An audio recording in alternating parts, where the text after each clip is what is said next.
ese tipo de manifestaciones. Lo que sí necesita la sociedad, tanto andaluza como la sociedad española, son recursos y medios para que esas políticas tan teóricamente buenas se materialicen de alguna manera y que nos dejemos de demagogia. No, eso no se materializó de ninguna manera, desgraciadamente no. ¿Una persona que tenga ahora mismo una vivienda vacía va a sentirse obligada a alquilarla según este decreto? Yo veo que la regulación es muy compleja, que va a ser muy difícil llevar esto a cabo.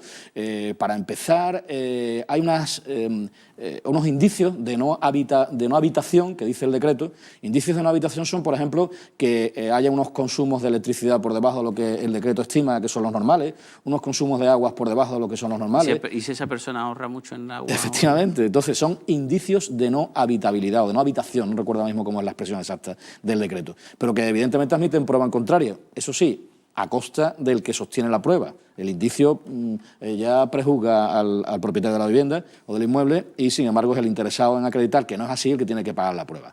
Es un proceso contradictorio, es un proceso administrativo en donde la administración presume una serie de cosas y el propietario tiene que acreditar lo contrario. Yo creo que va a ser difícil, además hay unos plazos largos, evidentemente estamos en un Estado de Derecho, aquí no se pueden saltar determinadas garantías, aunque algunos piensen que la regulación que hace la ley es intrusiva. Hay referencias en el decreto a la Ley de Protección de Datos, pero algunos, leyéndolo esta mañana conmigo, afirmaban algunos amigos que había una cierta agresión hacia la intimidad de las personas en cuanto que se piden datos que forman parte de la confidencialidad.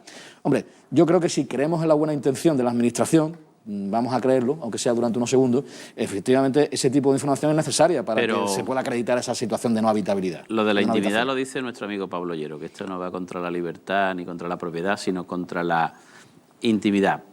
Voy a hacerte una pregunta que para mí es la pregunta del millón. Vamos a ver, porque uno está ya acostumbrado al cabo de los años a que los políticos enreden y enreden y enreden. Sí, desgraciadamente. A ver, el problema en Andalucía, y puedes desmentirme perfectamente si no tengo razón, el problema de vivienda en Andalucía no es que no haya viviendas, hay viviendas.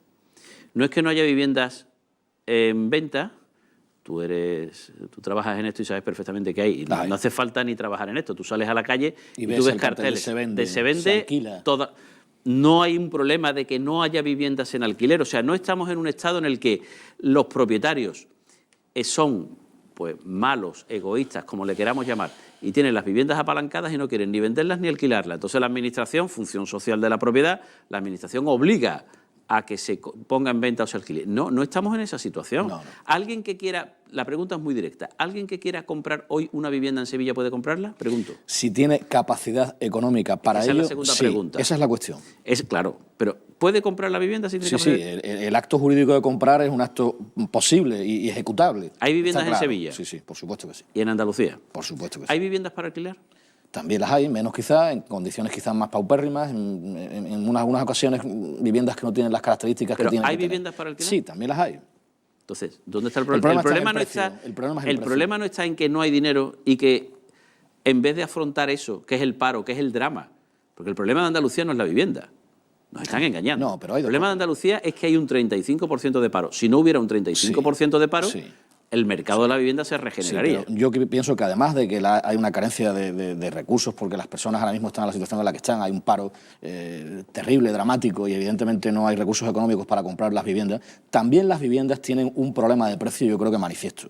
Un problema de precio que puede ser debido a muchas circunstancias. ¿Pero este decreto va a solucionar el problema de precio? Por supuesto que no lo va a solucionar. Por supuesto no, pero te contesto a la pregunta que tú me haces de ¿cuál es el problema? ¿Hay viviendas? Sí. ¿Por qué las personas no pueden? ¿Por qué los ciudadanos no pueden acceder a la vivienda? Porque hay un problema de precio. Evidentemente, por una parte, la Administración Pública ha repercutido sobre el suelo cantidad de cuestiones ajenas a al propio mercado de la vivienda. La Administración Pública, los ayuntamientos, la Junta de Andalucía, la Junta de Andalucía, también. La que ahora quiere el remediar, Gobierno Nacional, la que ahora quiere remediar. Sí, pero yo no imputaría a una Administración Pública en concreto, las administraciones, sino a la política general que se ha seguido los últimos 10 o 15 años en este país y en otras partes también de Europa. Es decir, lo que se ha hecho es gravar al promotor. Yo recuerdo hace 10 años que los promotores me decían a mí, en determinados foros, nos da igual que la Administración Pública nos pide que le cedamos tal suelo.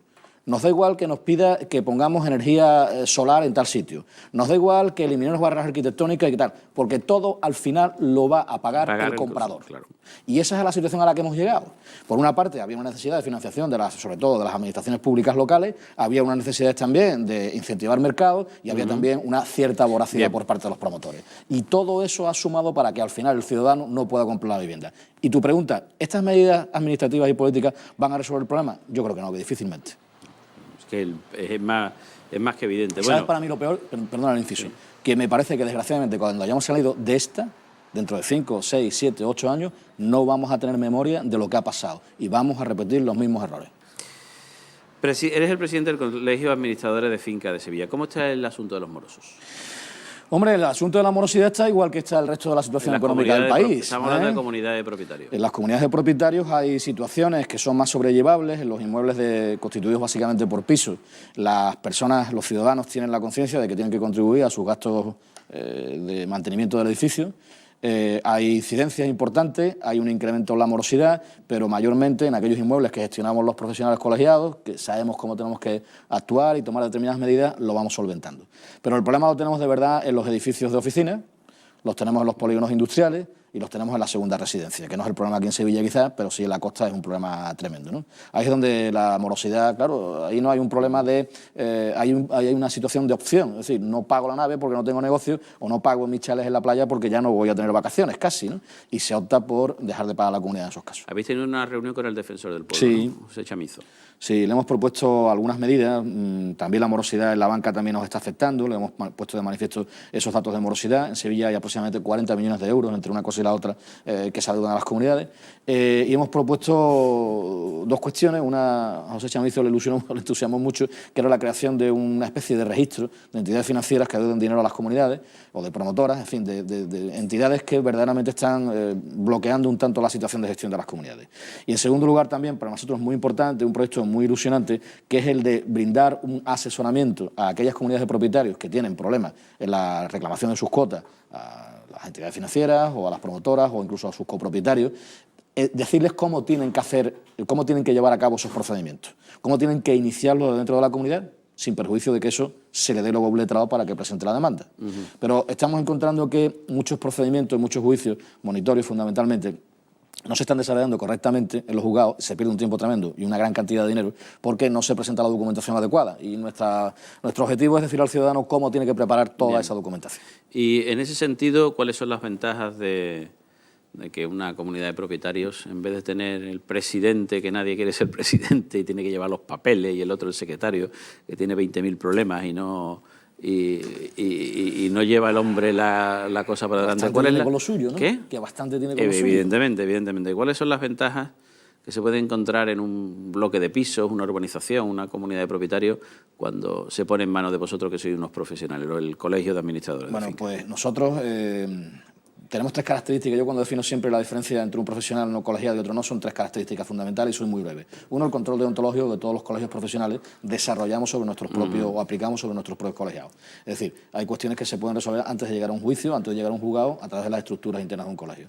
En segundo lugar, la formación de los colegiados, que es un proceso permanente. Las personas que forman parte de esta entidad tienen un proceso de formación que dura toda su vida profesional y que además tiene hitos importantes, como por ejemplo un curso que estamos desarrollando ahora mismo en la Universidad Pablo de Olavide sobre propiedad horizontal.